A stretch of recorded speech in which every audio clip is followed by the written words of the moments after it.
Hi everyone, welcome to the video. Today I want to talk about two fiber products from a brand called Viasia that I've been using from March 24th, 2025 to April 17, 2025. I started with Viasia Apple Fiber Collagen on March 24th and then switched to Apple Fiber Extra on April 3rd, 2025. Before we dive in, I just want to flag an important section coming up later in the video, the part about artificial sweeteners. I'll explain why I don't recommend taking these fiber supplements for more than a month. So, a little backstory. In 2024, I was diagnosed with subclinical hypothyroidism and metabolic syndrome.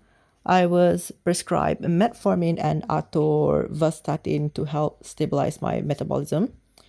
With a healthier lifestyle and these medications, I managed to bring my HbA1c down from 8.7 to 6.8 within a few months, a pretty solid improvement. Even though I was getting healthier, I wanted to eventually get off medication. Based on what I've read, there are two effective ways to reverse metabolic syndrome. Number one, lose at least 15 kg of body weight. And number two, lose weight and build muscle. I choose the first route because it's more achievable for me. I prefer low to moderate intensity workouts like walking and cycling. While those exercises can build some muscle, they are not as effective as high intensity workouts. Metformin and atorvastatin did help me lose about 4 kg early on, but I've hit a plateau. I haven't gained any weight, but also haven't lost more. Honestly, not losing more weight was my choice because I didn't want to deal with loose skin. But I still wanted to lose more, just needed the right timing. When Ramadan 2025 came around, I figured it was the perfect opportunity to boost my fiber intake and support my weight loss goals. Since fiber supplements can mess with your digestion, I thought fasting would be a good time to test them out, just in case they cause unpredictable bowel movements. More on that in the effectiveness section. Before we get into this section, let me be clear. This is for educational and awareness purposes only. I'm not attacking the brand or its product. I just want to explain why I don't recommend taking these supplements for more than a month. Reason number one, both Apple Fiber Collagen and Apple Fiber Extra have 3 types of sweeteners each, not even counting other sources like fruit extracts or flavoring.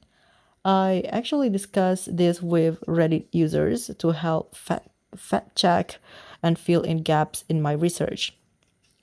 Apple Fiber Collagen contains dextrose monohydrate, sucrose, and sucralose.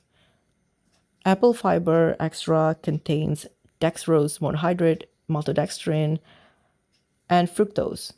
These are technically artificial or added sugars, and while they may be labeled as sugar-free, ingredients like dextrose and maltodextrin have very high glycemic indexes, both scores above 90. In comparison, a teaspoon of white sugar has a much lower GI. If you're insulin resistant or try to lose weight, these high GI ingredients can spike your blood sugar, leading to increased hunger, thirst, sugar cravings, and ultimately more fat storage. And since the product label doesn't specify the actual sugar content, it's reasonable to assume that the 86 grams of carbs per 100 grams might mostly be sugar. One Redditor even point out that the math on the 32 grams per serving doesn't quite add up. If that 96 grams figure is accurate, that's potentially 344 grams of sugar in a 400 grams bottle. That said, some of those carbs might come from Psyllium Husk, which is non-digestible and doesn't raise blood sugar. Bottom line is we don't know how much actual sugars in these products. So I recommend drinking them by themselves around midnight to minimize blood glucose spikes. Reason number two, some of the active ingredients in both products may be harmful in the long term. These include Garcinia Cambogia, Hoodia, Rhubard, green tea extracts, and lastly, Cinetrol. There's some concern about their safety with prolonged use, particularly for the liver and kidneys. Both products come in powder form and need to be mixed with water. I'm not sure if I gave the apple collagen a fair shot because it didn't come with a shaker like the apple Xtra did. Anyway, both tasted like apple to me, even though the label also mentions kiwi flavor. Texture-wise, both are smoothie-like, but apple collagen felt more powdery, while apple Xtra was much finer and smoother, barely noticeable while drinking.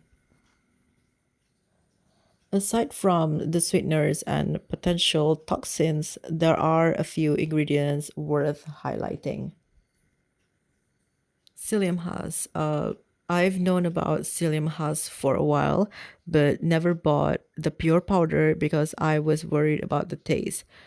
That's one reason why I went for the flavored fiber drinks instead. Eventually, I switched to pure Psyllium Husk and found it much more effective.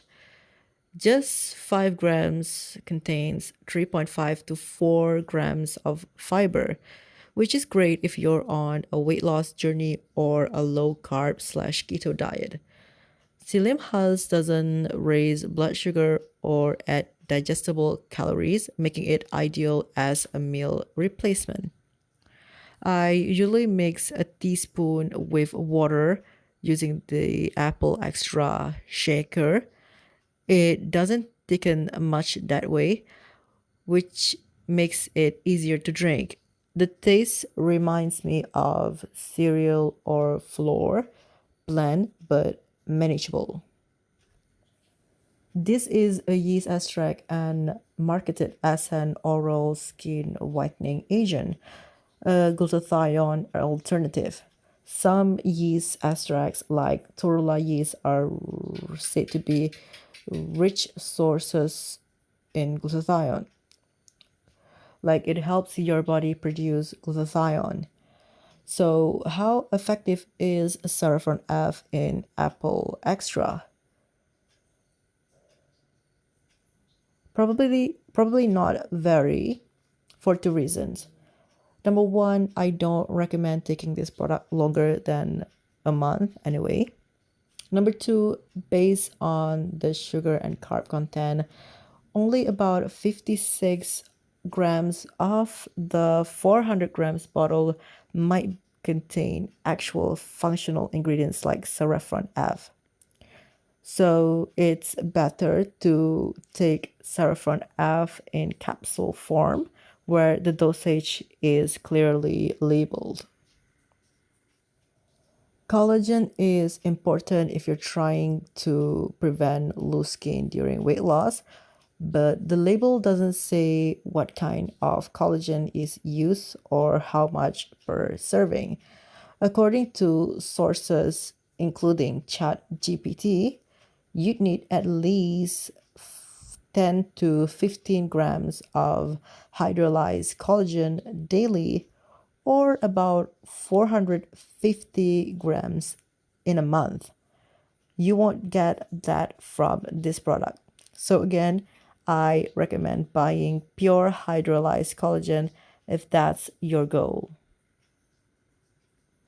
Let's talk bowel movement. Yes, this stuff really does mess with your digestion. I took the supplements at midnight, and by around 5 a.m. sahur time, I'd feel the urge to poop. And don't try to hold it.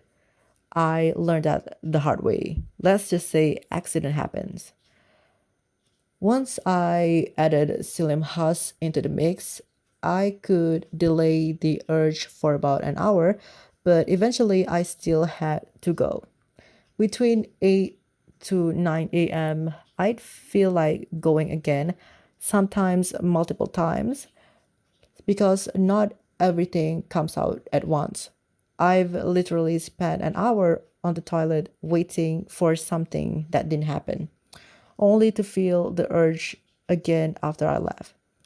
The digestive effects lasted for around 16 hours, but that might be because I didn't eat between 6 a.m. to 4 p.m.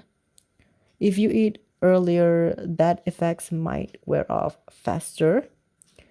As for weight loss, I lost about 1 kilogram. It's not huge, but at least it's something. I suspect a lot of it came from the constant bowel movements.